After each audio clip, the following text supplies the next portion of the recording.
Hello, Kate and Gabe. First, I want to thank you for giving me the opportunity to do video recordings of my reflections. I know I'm a bit late, but I hope that you enjoy these reflections and this long video of how I felt about how the dialogues went. So, once again, thank you, and I hope you enjoy this video.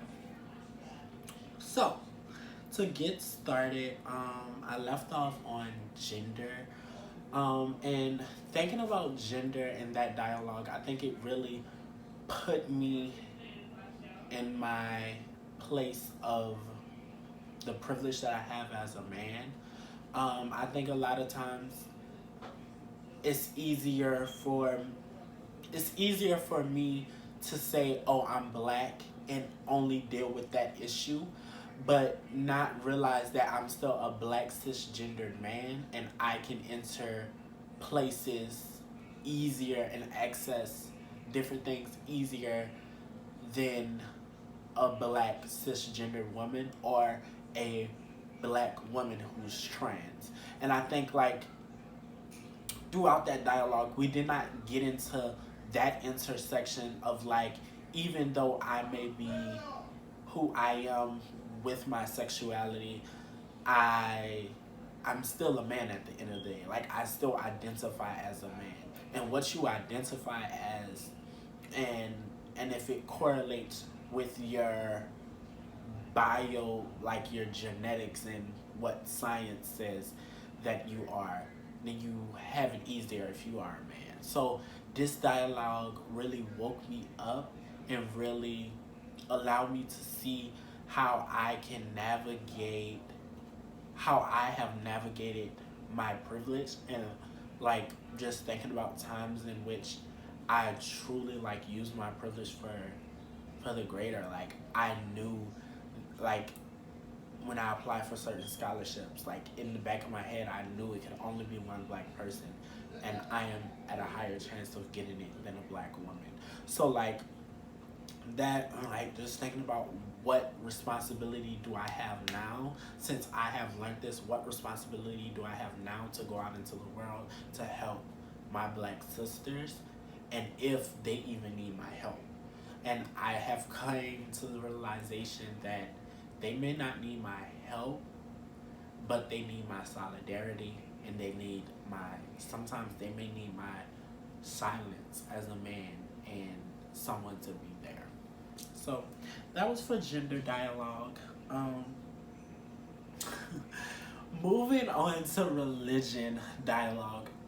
This was the most heartfelt dialogue that I had. It was a lot of emotions. I really felt like people were trying to push me in a direction to say that I was, how do I put it? That I was um that I was an agent.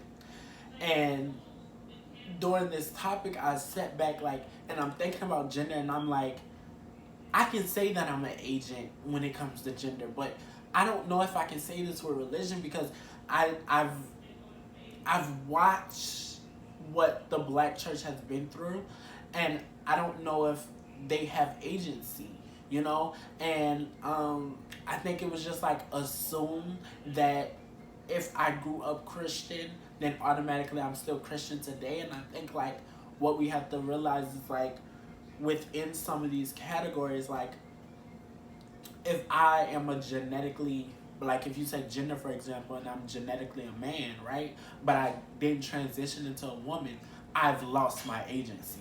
And I think it goes the same thing with religion. Like yes, I may be Christian, but because I'm black and the black church holds so much oppression, then I've lost that agency. And I think that's where I was coming from, and like just listening to everyone and feeling that I think like I really had to stand my ground on those ideas that I had, and I felt like I spoke my discomfort. I must say that this dialogue taught me that a lot of times I like to run when I'm frustrated because it was a lot of me getting up and just being so upset because I was passionate with the idea, but I needed to stay and speak my discomfort. And so that's what I truly learned. And I just felt like everyone was trying to bring up stuff dealing with my sexuality to relate with religion, and I'm like, that has nothing to do. And I felt like it was one-sided. Like when it was me and Trayvon talking about the ideas of like religion, here comes our sexuality thrown into play.